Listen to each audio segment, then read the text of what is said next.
Good morning, PCA.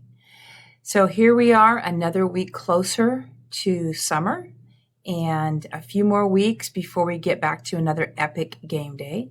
I heard you guys had a good time with our game last time. And so we're going to be talking about Daniel. You just watched a video all about Daniel and his life. So we're going to be kind of reflecting or thinking back about who he was and how his life can help us today. But to kind of review a little bit from last week, because remember, Epic Game Day is going to be about last week, this week, and next week. So let's talk about David just in review. So we remember that David was obedient, that he trusted God, and he was patient. So you've just seen the video of Daniel. So let's talk about what Daniel's life means to us today, because he was an amazing guy. He had great faith, and we have lots to learn from him. So just like with David, we look at Daniel's life, and we are going to look at three different aspects or parts of his life, although there were many, but these are the three that I want to focus on today. The first one is that Daniel didn't do what was popular. And I know today we see kids doing, crazy challenges off YouTube or, whatever the coolest, greatest thing is. Well, Daniel wasn't like that. He knew what was right. He knew what was good. And he stood up for that over and over again in his life. So the first thing we're going to look at is that Daniel didn't do what was the popular thing to do at the time.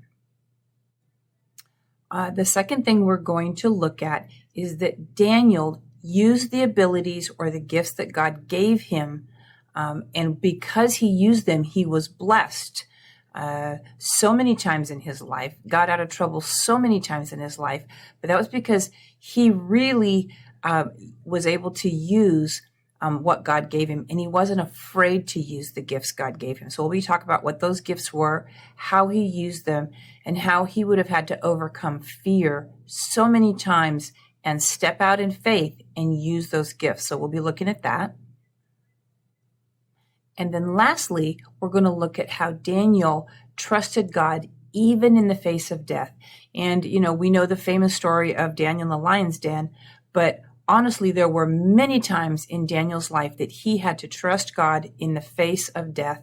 And he just, talk about a courageous person that I think we can learn from. So those are the three things we'll be looking at today. So let's get started and kind of take those apart and see again how this can help us. So point number one, the first thing we're going to consider is that Daniel didn't do what was popular. So we start off with Daniel's story that he's a young boy. He lives in Jerusalem, and the king of Babylon, King Nebuchadnezzar, they have a war, and Jerusalem loses. And so he tells his chief, I want you to go and get some of the very smartest, most handsome, healthiest boys in all of Jerusalem, and I want you to bring them to my palace in Babylon, and I want them to learn our ways. And so Daniel is taken with some of his friends, and they all have to go to Babylon. So they get to Babylon, and the king instructs the chief, and he says, now, chief, you need to feed them the very best food. In fact, feed them what I eat. So the king's food is what these boys would have gotten. But Daniel recognizes that this food has been put before idols. It's fatty meats, it's wine, it's all this food that he knows is not good for him. And the fact that it was given to idols, he doesn't want any part of it. So he talks the chief into letting him just eat vegetables for 10 days. So for 10 days, he and his friends just eat vegetables. Now, at this point, the chief tells him, look, if you get this wrong and you're not as healthy as the other kids, I'm going to lose my life. So he had to trust Daniel. So Daniel must have really talked hard to get him to give in, but he does. And Daniel goes these 10 days. The chief comes back and he's like, you guys are amazing. You look better than the other boys. And so he agrees to let Daniel and his friends just keep eating vegetables. So basically they became like the first vegetarians. And they did great with that. So he had to be brave, but he had to go against what was probably popular and definitely what was the easiest. Today we see kids kind of doing stuff that probably isn't good choices. Some of the YouTube challenges that I've seen kids take. It's like, don't just do what's popular or what is the newest thing. Do what's right. And that's one of the things that Daniel's life really teaches us. So let's go on.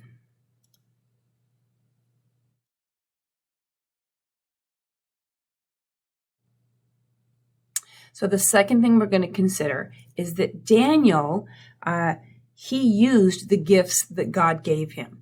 So God gave Daniel some really amazing gifts, I have to say. He had the gift of being able to tell dreams. So maybe you've had some weird dreams in your life, some crazy dreams, and you're thinking, what was that about? And maybe it was the pizza that you ate before dinner or the peanut butter sandwich you had before you went to bed. But for Daniel, he had the ability to tell really complex dreams. So the first time that we see him use his gifts is the king has had a dream that has disturbed him so much that he can't sleep. And so he goes and he gets all his wise men, because the King Nebuchadnezzar had collected wise men from all over, not just Jerusalem, but from all kinds of places. So he brings them together and he says to them, interpret my dream. And the first group says, well, tell us what your dream is and we'll interpret it. And he said, no. You're wise. Just tell me what my dream was and what it meant.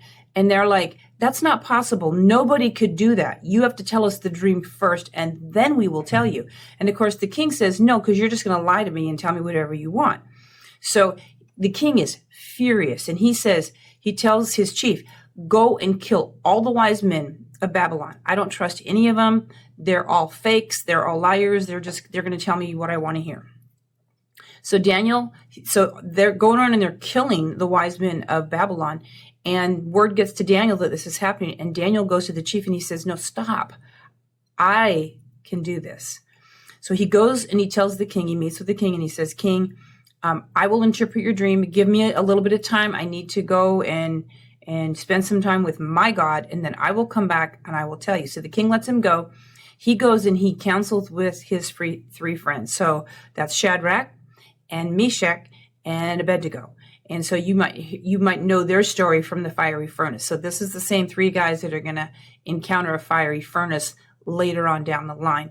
But for now, they're meeting with Daniel and they pray, and God gives Daniel not only the understanding of the dream, but he can go back and tell him what the dream was. So that was pretty amazing.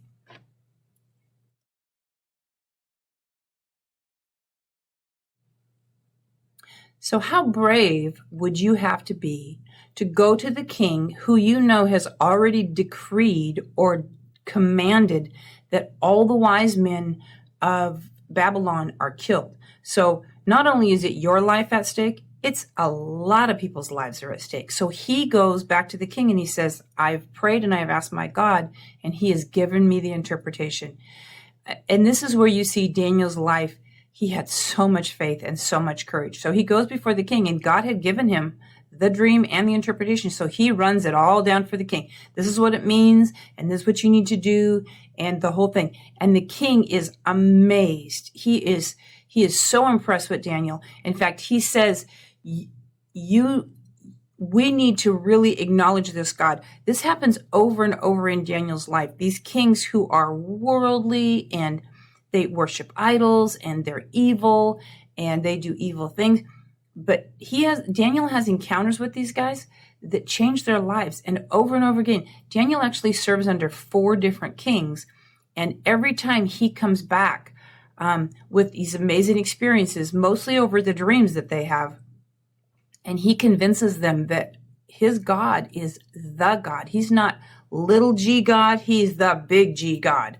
And that they need to serve him, they need to worship him, and they do. And so he has ups and downs, and there's times the kings love him and will worship God, and there's other times they go back and they do crazy stuff. But But all through this, you see Daniel not be afraid to use the gifts that God has given him to do what is right, to stand up and be courageous and to say the truth, and usually save definitely his own life, but lots of times there's lots of people's lives involved in these cases, because when kings killed people, they killed lots of people. But Daniel saved himself, he saved others because of his courage, and he didn't have a fear of it. So we'll talk a little bit later about gifts that God gives us and things we can do with them. And then lastly, let's talk about his courage in the face of death.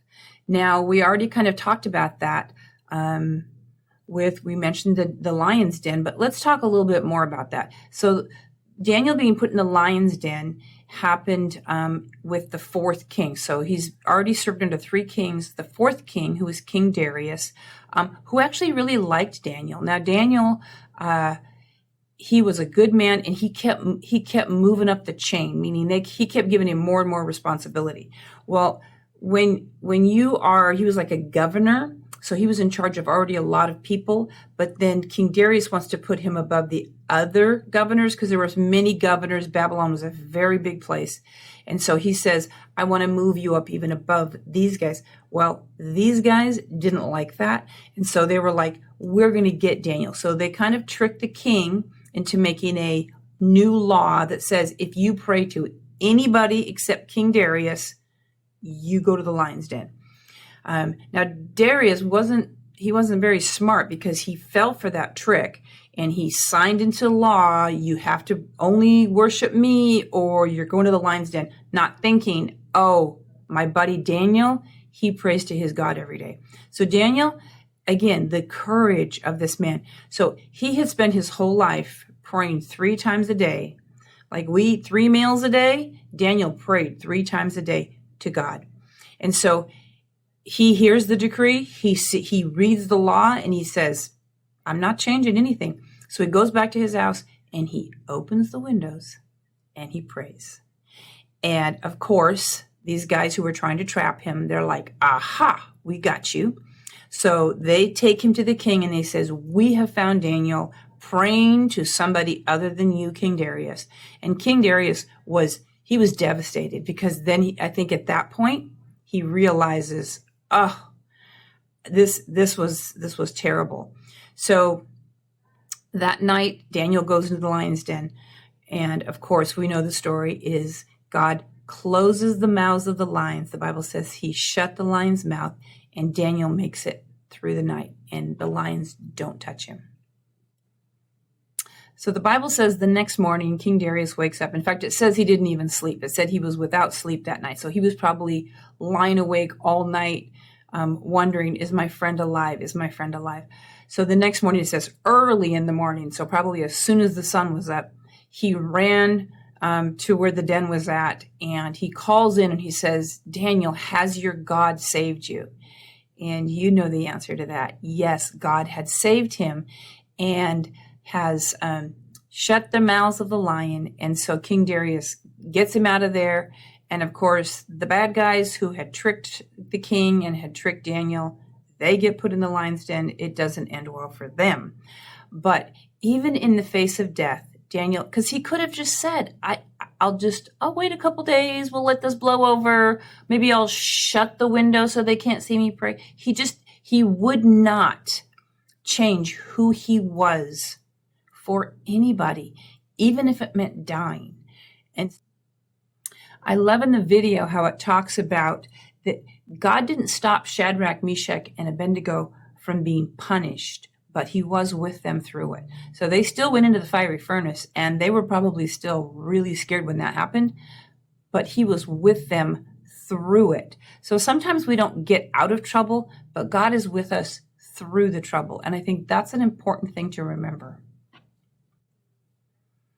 So again, just like we saw in David's story, you might be asking yourself, what does Daniel's life have to do with me?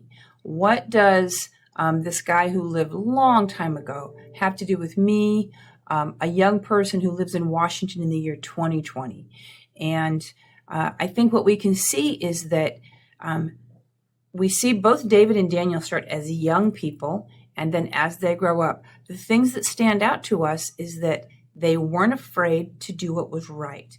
They weren't afraid to trust God. They were brave people, but they weren't brave people because of them. They were brave people because of Him. He gave them that courage and that strength because they allowed Him to. They trusted Him. They spent time getting to know Him. So you think, okay, so what has this got to do with me? Well, what might be happening in your life today that takes courage? The other thing that we see that both David and Daniel did is they did little things that helped them when the big things came. David was a shepherd and he protected his sheep.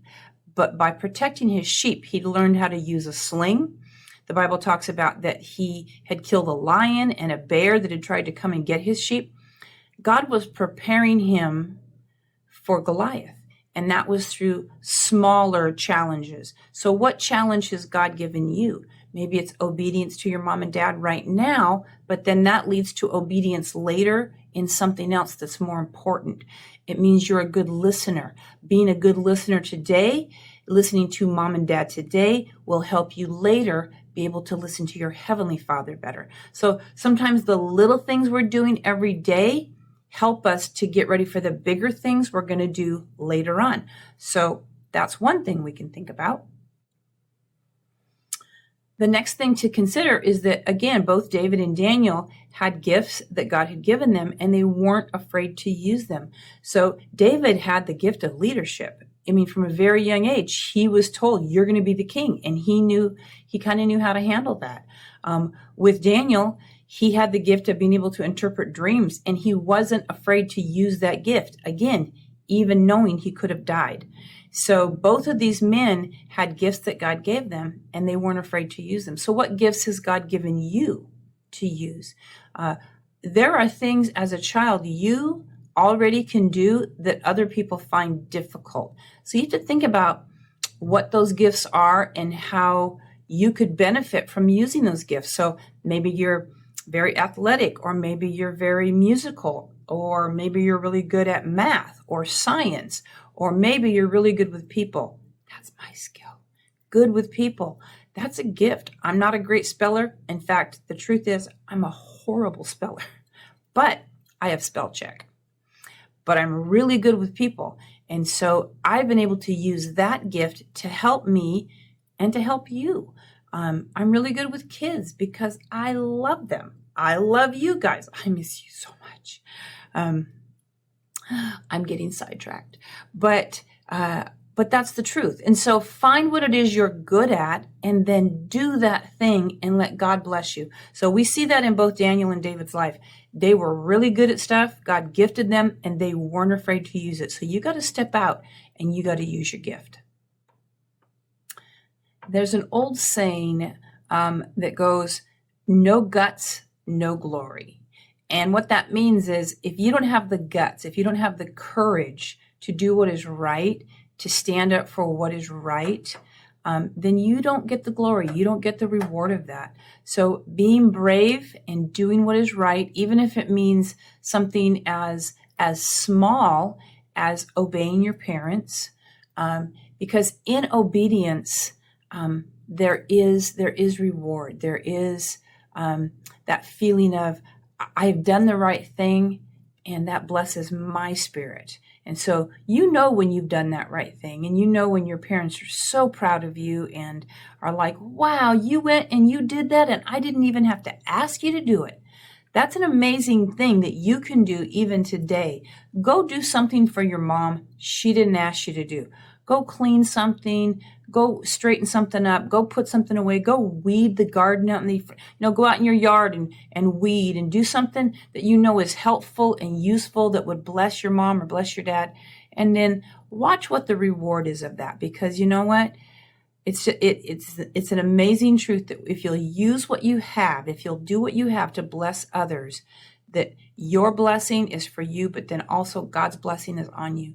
And that's what we want. We want to be a blessing to others. We want to help others. And David and Daniel's life both reflect that. So this week, I want you to go and be strong.